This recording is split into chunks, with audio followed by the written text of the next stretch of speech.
Halo Irliban, hari ini aku ditemenin sama Farhan. Farhan itu salah satu temenku dulu, kalau nggak salah di KJRI Frankfurt. Halo, selamat siang teman-teman. Namaku Farhan.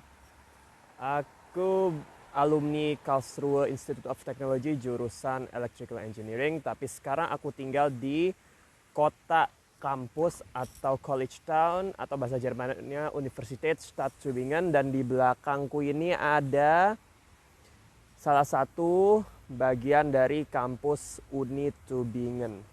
Iya, sekarang kita ngobrol-ngobrol mengenai kehidupan mahasiswa di Jerman. Sampai nanti. Kita ketemu waktu 17-an ya di KJRI Frankfurt. Kebetulan kita sama-sama tinggal di selatan ya, di Süddeutschland, jadi dekat juga ke Frankfurt. Jadinya pas KJRI gitu ya, habis upacara ya ketemu-ketemuan sama teman-teman Indo. Kenalan deh. Sebenarnya dia dulu temennya temen gue, terus kita jadi lumayan ini ya, sering ngobrol gitu ya. Apa tuh? Kayaknya bukan cuma ini deh, bukan cuma 17-an nggak sih, Lebaran juga ya kalau nggak salah ya. Iya, Lebaran sama halal juga di KJRI juga dulu ya. Nah, waktu itu tahun 2014. Nah, waktu itu Farhan ini mas kuliah di KIT ya, betul, dikit. apa tuh? Karlsruhe apa? Institute of Technology. Farhan kenalan dikit deh. Sekarang Farhan ngapain? Kuliah atau gimana? Coba cerita. Oh iya, uh, kalau misalkan aku sekarang sih baru fresh graduate dari S2, dan sekarang kesibukanku adalah konsultan edukasi sama tutoring juga. Ini untuk online kebanyakan dalam bidang matematika sama statistika ya. Terus aku dulu kuliah di jurusan teknik elektro, tepatnya di biomedical engineering, yaitu gimana caranya nge-apply teknik elektro buat alat-alat kesehatan. Itu S1-nya tadi teknik elektro. Terus S2-nya di mana? Di kampus yang sama atau gimana? Kampus yang sama, jurusan sama,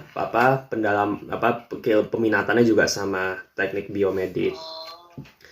Kebetulan untuk skripsi dulu tentang gangguan irama di jantung, aka broken heart, dan untuk S2-nya tentang bikin sebuah kapsul untuk deteksi pendarahan di lambung dan usus. Kok di lambung dan usus? Jadi maksudnya gimana, kok elektronik kok malah jadi ke apa? Ke anatomi gitu? Nggak ngerti.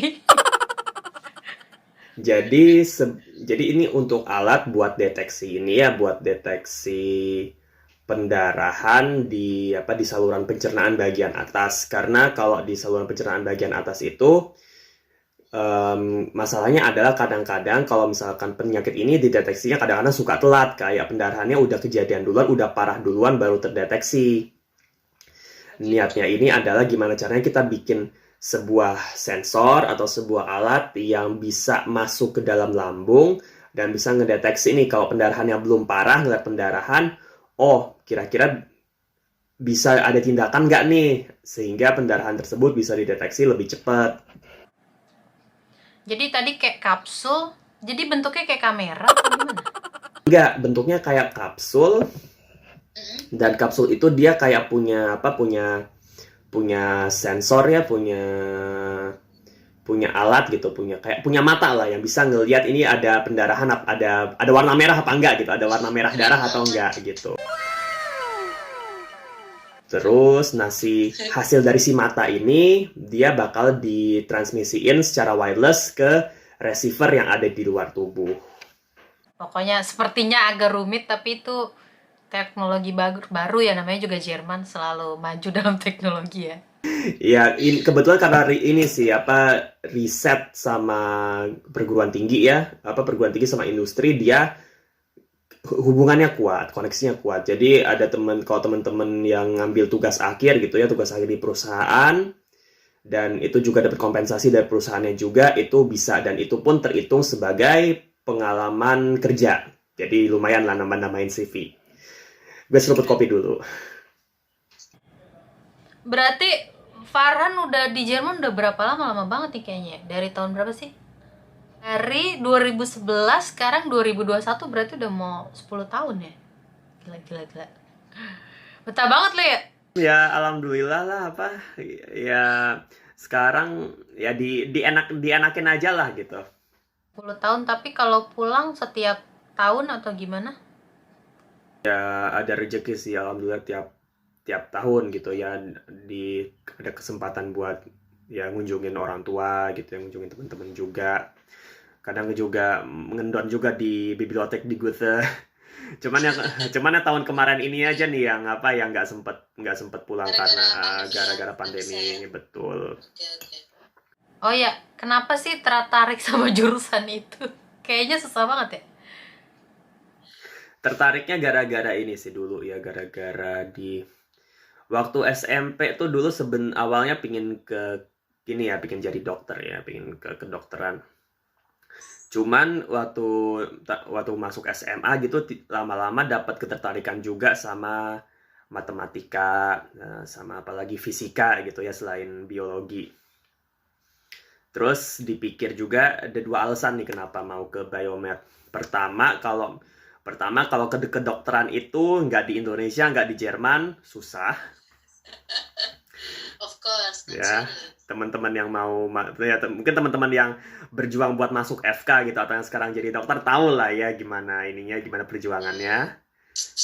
Dan jurusan lo juga termasuk yang susah juga sih ya. Dan yang kedua gini, apa ya, kayak gue juga nggak mau gitu ya kalau misalkan ke kedokteran murni, kemungkinan besar kayak dasarnya matematika sama fisika segala macam lupa gitu, atau malah kan sayang gitu ya.